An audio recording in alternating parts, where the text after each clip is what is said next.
So, I want to let you guys know about this is another story about how crazy the universe is again.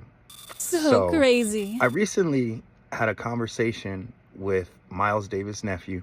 In case you guys have no idea who he is, if not, you should know.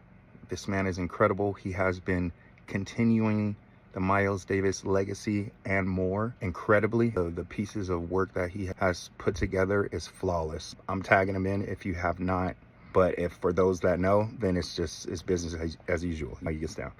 So after my father died, I didn't really have that many people reach out because, to be honest with you, man, not too many people actually knew who I was or knew that I was actually his son, because that's just how the cookie crumbled. We just kept it that way, right? But for those they knew, and Vince, he didn't even know. And Vince, this tells you what kind of character this guy is. So Vince, he goes out of his way to find me on Instagram and reach out. And he randomly calls me, out of all days, he randomly calls me on my grandma's birthday. My grandpa, who is Michael Henderson's grandmother, Rose Williams. And she's 90 something years old. And he calls and he's like, "Hey man, I remember when your dad used to come by Miles's house. And when he came, he would always bring these greasy ass cookies. These greasy, really good raisin oatmeal cookies."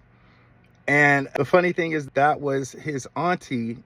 She would make those cookies in Detroit. And she would always, anytime he would go somewhere out of town or anytime he would leave, they would always make sure he want to be with his treats and all that stuff, because he has some bomb home cooking, you know what I mean? And he called on that specific day. And that's how crazy the universe is. He just randomly called on that day, and it happened to be that day. So happy birthday to Vince. And thank you for reaching out. He also reached out to me, said some beautiful things that help motivate me to keep doing what I'm doing. So happy birthday, man. And thank you for everything that you do. Love you, brother. Peace.